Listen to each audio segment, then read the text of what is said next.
Hello my outdoorsy peeps! My name is Kat, aka Kakibot. This is Kakibot's Guidebook, and today I am so excited to be bringing you to Yorkshire Dales. This is my first time here. I love national parks. I always get just like so hyped.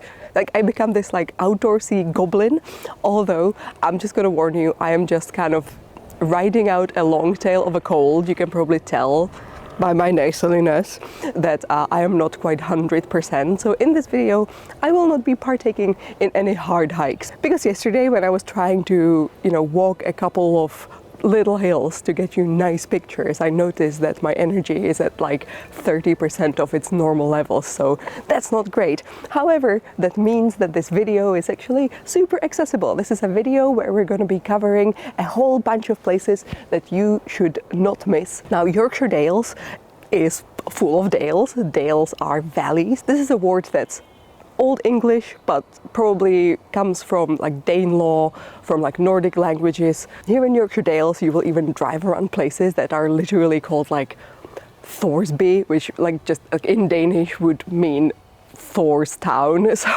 like you can really tell that this is where England just feels a little bit like a very dramatic version of Denmark. And I am sorry in advance for all the shots of sheep, because I can't help myself. I see a sheep, I take a shot of a sheep. Okay, let's go explore.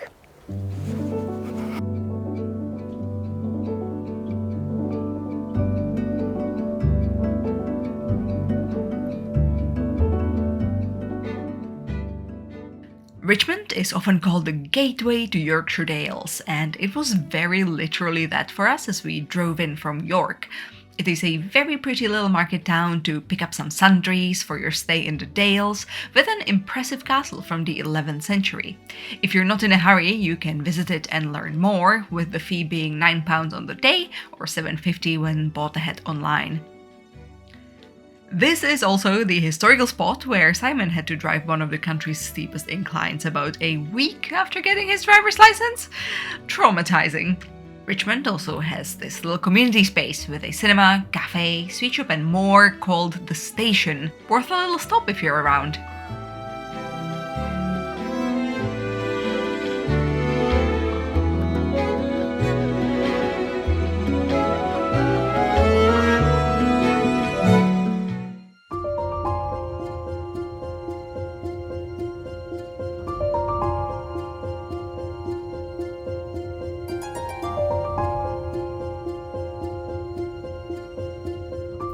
Also, just on the eastern precipice of the national park itself, you will find the Studley Royal Park, part of the National Trust portfolio, so free to access if you're a member, or £20 without a membership. That sounds like a lot, but this is a huge space with beautiful architecture, and especially if you're after some nice photography, I still recommend stopping by. You could have a little picnic here, or just live your best Lord Byron-like life, reading poetry and looking mysterious and miserable.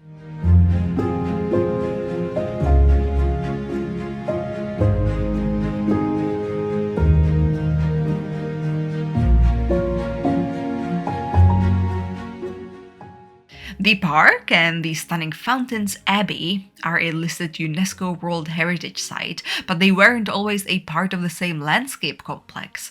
That's only happened in 1797, when the Aislabie family bought the abbey to officially attach it to their Georgian water gardens and create the most stunning of views over the water features onto the romantic ruin.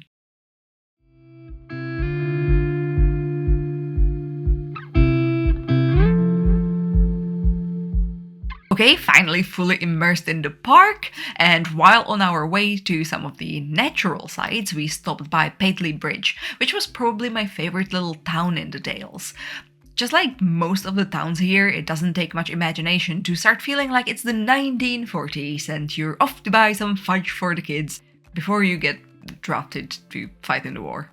You can roleplay this chilling scenario at what used to be the world's oldest sweet shop, before we actually learned that over in Japan they were slinging sweets way before this English town.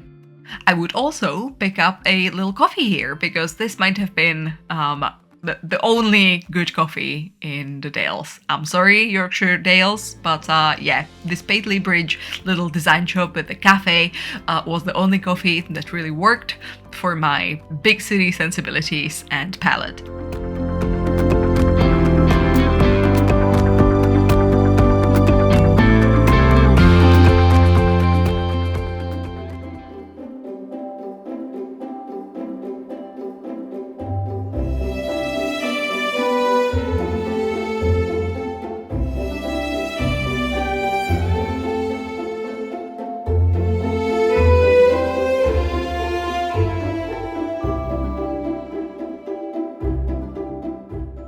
Between Grassington and Linton, you can find the Linton Falls, one of the 20 different waterfalls to be seen around the park. This water in particular used to be utilized for a nearby textile mill, and these days it helps to generate electricity for the area in a nearby hydroelectric plant.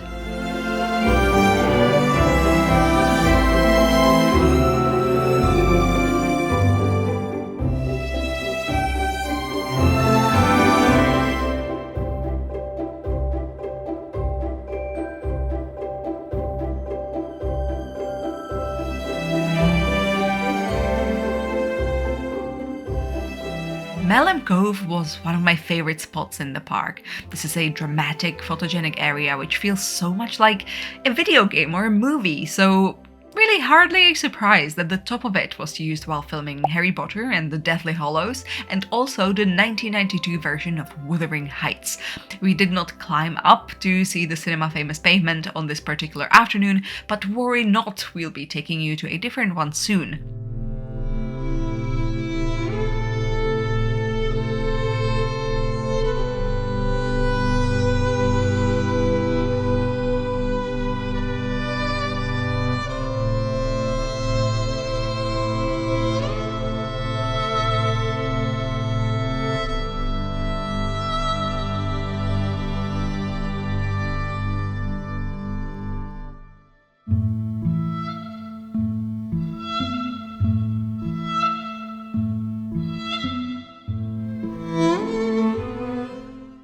Now, an altogether different type of site in this park, Craven Lim Works. These are a piece of England's industrial history with a slightly haunted vibe. You can walk right into the Hoffman Kiln here, a 19th century piece of engineering which was transforming limestone into quicklime, a material used in construction, agriculture, and even in Victorian theatres. That's where we get the term limelight from. I only just learned that while writing the script. I think that's cool.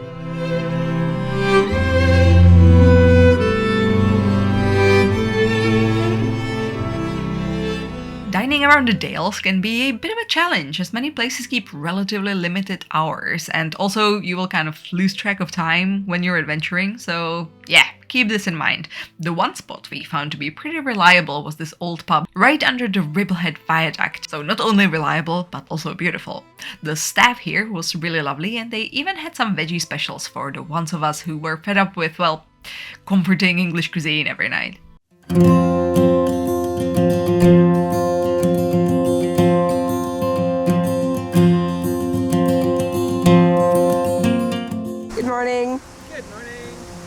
We're going to a cave. That's not gonna be scary at all. Another big fave of this trip was a visit to the Ingleton Caves. You'll need to pay a couple of pounds to walk on a slight uphill trail through the Ingleton estate to the caves themselves, which is a beautiful little hike. I bet it's absolutely stunning in autumn. But of course, the caves themselves are the star of the show. Beautifully maintained, fascinating, and a bit spooky at the same time. You will need to wear some headgear, and if you're on the taller side like the two of us, there will be a couple of spots where you'll need to get bendy, but overall it's not an uncomfortable experience at all. Just make sure you don't get cursed under the witch's fingers.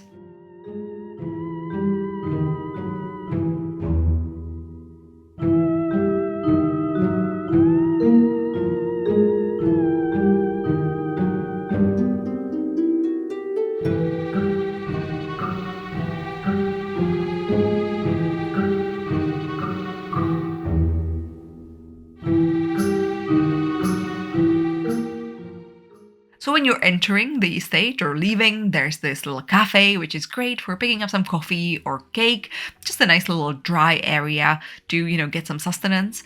But when visiting the caves, you are also stone's throw from Ingleton, a cute little town with a snap-worthy viaduct, a convenience store, and a couple of possible food pit stops. We tried Peaks and Troughs, a really friendly little bistro.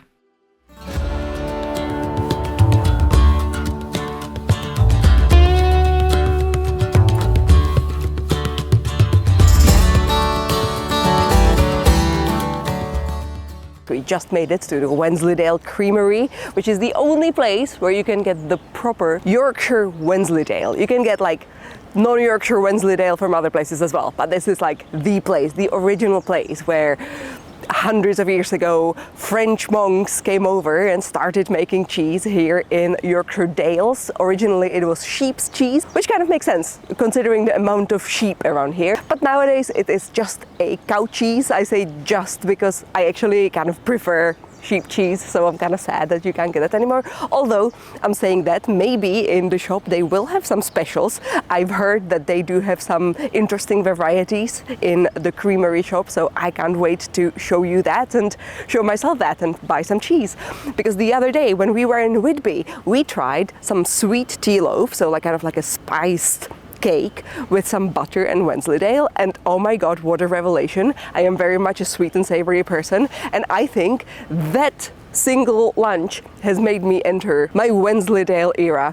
Is that one of those Taylor Swift eras? Now, before we go, I also want to mention other foods that are kind of significant to Yorkshire, just in case you're interested. One of those is rhubarb, apparently. That's a very Yorkshire thing. You also have the Yorkshire parkin, which is kind of like a little sort of gingerbready tray bake almost. Like whenever I see it, it almost looks like if you had a brownie shape, but it is actually gingerbread.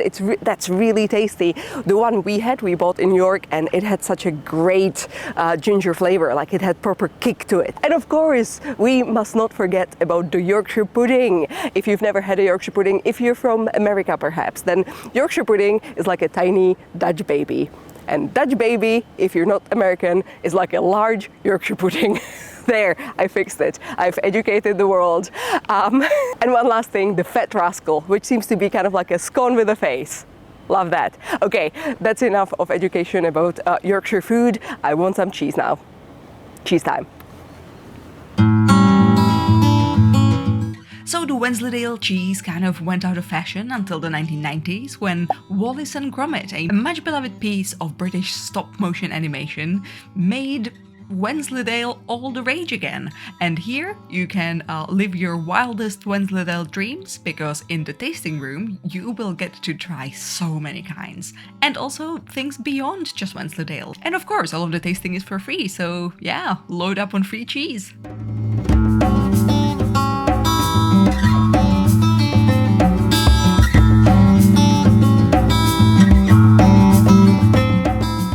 Most of the dales have a very pastoral quality. You will truly see some of the most picturesque farmlands and fields divided by these old stone walls here. But if you head to the park's northern third or so, you will be crossing some of its most dramatic landscapes.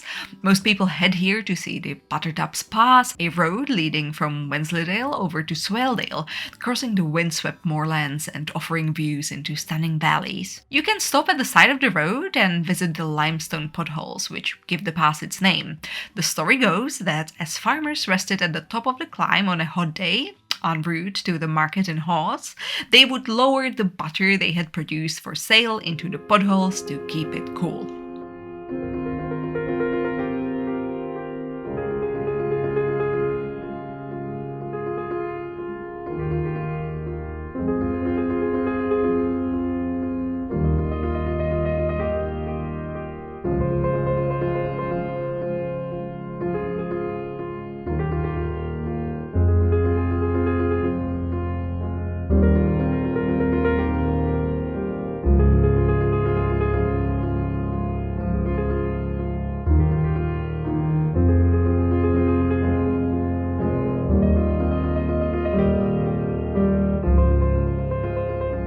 Okay, now are you ready to get weird because you came to the right channel and to the right national park.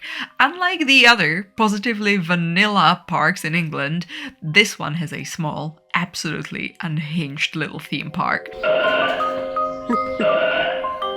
If I was still a kid, I think I would probably be leaving with mild trauma, but as just, your regular garden variety anxiety-ridden adult, I enjoyed my 90 minutes of trust issues being triggered by water traps and mazes. Now, I'm not kidding, friends, this little garden is a bizarre combination of a romantic grotto, which is kind of how it started when it was first built, and a series of practical jokes, so maybe don't come in your most expensive outfit. Do not trust any of the wet spots on the floor. Okay, well.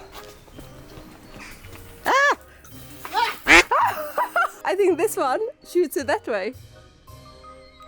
I just got done by this one. That one! Not Oh that no. one. I Oh crushed that no. one and that one and got absolutely railed by this one.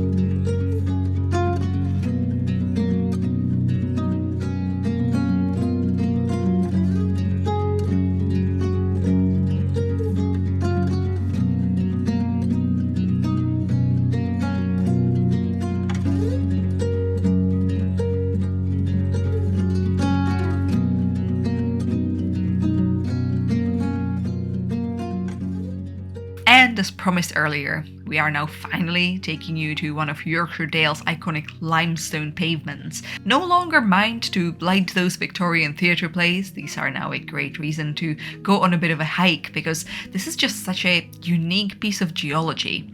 Now, I also want to point out that this hike was unplanned. On the last night of our trip, our car broke down, and instead of zooming around to get pretty sunset shots, because this was pretty much the only nice evening we had throughout our stay, we were forced to go on a bit of a food-based adventure. Thankfully, by this point, I have fully gotten over the illness I managed to pick up somewhere in Durham, and I really enjoyed the mild climb towards Ingleborough Peaks.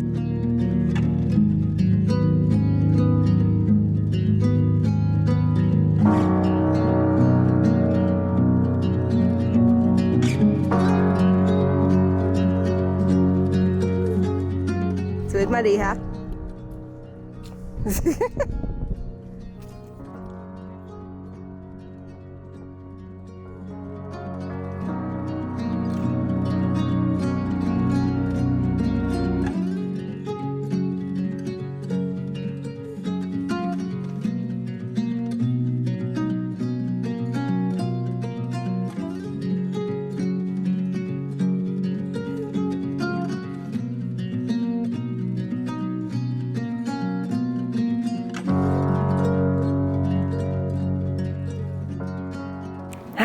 And we are finishing our video here at the Ribblehead Viaduct, which unfortunately is not kind of covered in sunlight anymore. We had to walk here, so we kind of lost the sunlight to that hill just over there. Boo!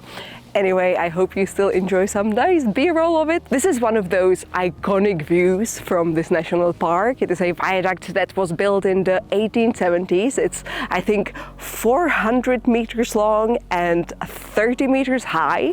And the exciting thing is you can still take and also see a steam train crossing it, I think once a week. I'm gonna look it up, give you some info over here.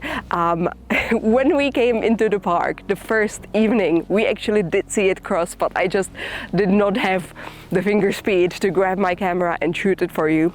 Unfortunate, but it was very epic. So you'll just have to trust me. I thought that now that I'm talking about the viaduct, I might also share some practical info that I've gathered while being here. First one being how to get here, how to kind of get around. Now, we had a car until very recently, and that worked perfectly.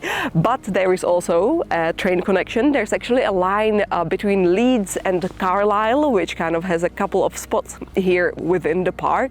There are also some buses, and I think what would be a really fun way of exploring the park would be kind of like a combination of cycling and hiking. If you are hiking, then there's plenty of paths, kind of similar to the one we just took now on our last evening here. And I would recommend, if that's your plan, to get one of those books that kind of, you know, describe the hikes, or you can get the All Trails app, and I would recommend getting the paid version, because here the connection to the old internet is not great. However, that's a part of the adventure, that's a part of the romance, right?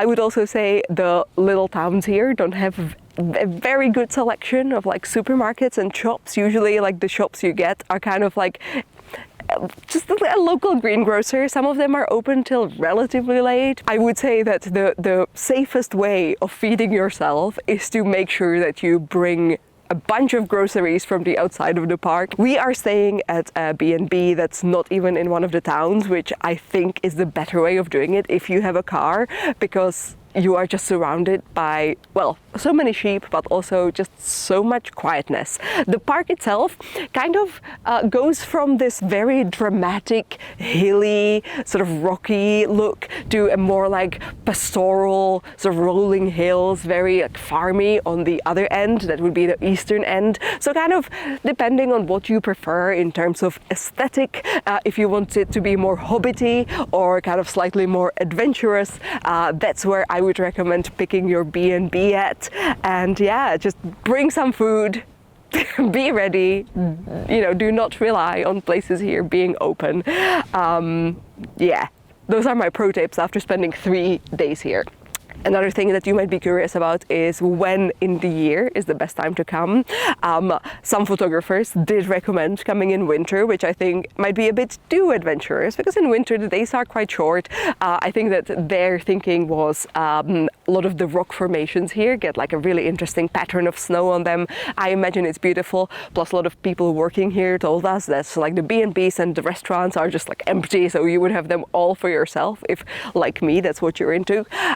However, we are here in June. It's kind of like middle of June. We are having a bit of a cold snap, but what I'm going to point out is all those beautiful wildflowers everywhere, which is not guaranteed at other months. I would say coming kind of from middle of May to end of June might be the best time to come, because lambs, you know, middle May you would see like the tiniest lambs. Now they're kind of like chunkier lambs, but still very cute.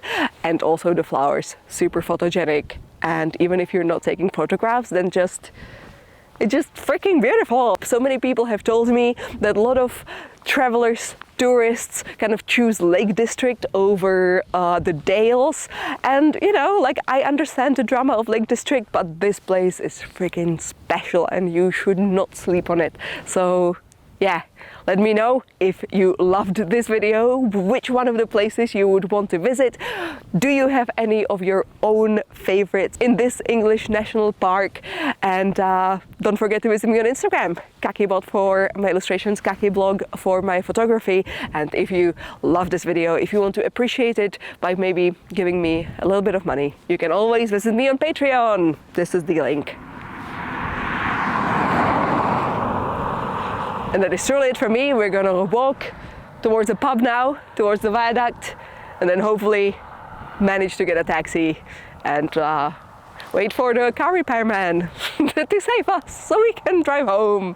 Yay! Fingers crossed. Okay, thank you for watching. Bye!